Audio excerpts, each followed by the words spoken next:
the biggest, most challenging times are so often the most revealing about opportunities. And I also feel like this time, from a health perspective, has, as Adrian talked about, um, has made the role of public health at least more discernible, more apparent. And again, I want to think big, and I want to think about how our country disproportionately invests in healthcare instead of public health. And we know what we get from that. We get worse health. I wonder if this is the stage where a public health oriented group of people can really make an organized, I mean, there can be all kinds of protests, right?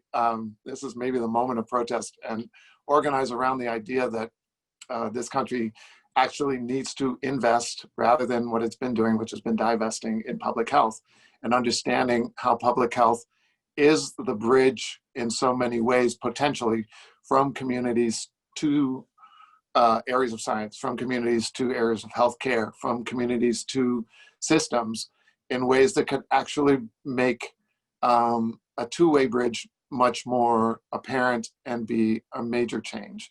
A way, I think, public health could be the bridge, the door that opened up the voice of communities to the spaces that still hold very strongly onto their power, and at least make it very clear what communities are needing, are saying, where their strengths are, what they're calling for, and create a bit of accountability. I really wondered when we were talking about these drug company things, what if you held anti-racism accountability to the results, the outcomes, the salaries, the whatever a drug company really valued greatly.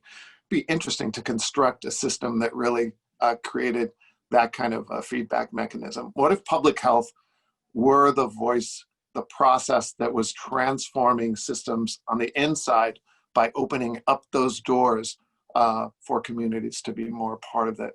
Again, I'm sorry I'm talking at such a high level, but I really do think, I know that in our clinic, I'll bet, and Adnan's as well, we did a lot of redesigning of care just in the moment. Between March and April and May, we were just reimagining and then redesigning our healthcare model. And a lot of those things were probably ideas that we just have to really keep exploring and seeing whether we can take them further. What does it make sense to have a healthcare system that makes it so hard for an essential worker to actually come and see us during regular hours because most of our resources are so focused on the times when somebody only with great privilege can come in and access this? How do we create sort of what is that in a board meeting or something where you just call the question?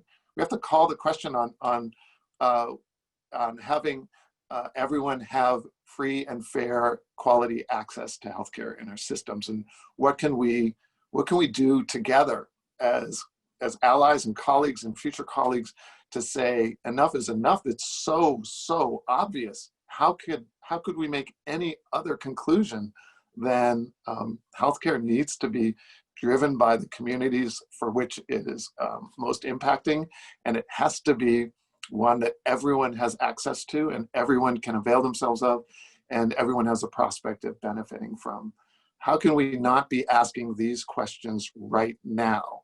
And I do worry that the specific questions about that we're stuck in right now around vaccines and things like that are, I don't know, my mom would have said, this is the way the man keeps you from doing things, by keeping you distracted in the moment of quick and temporary decision making.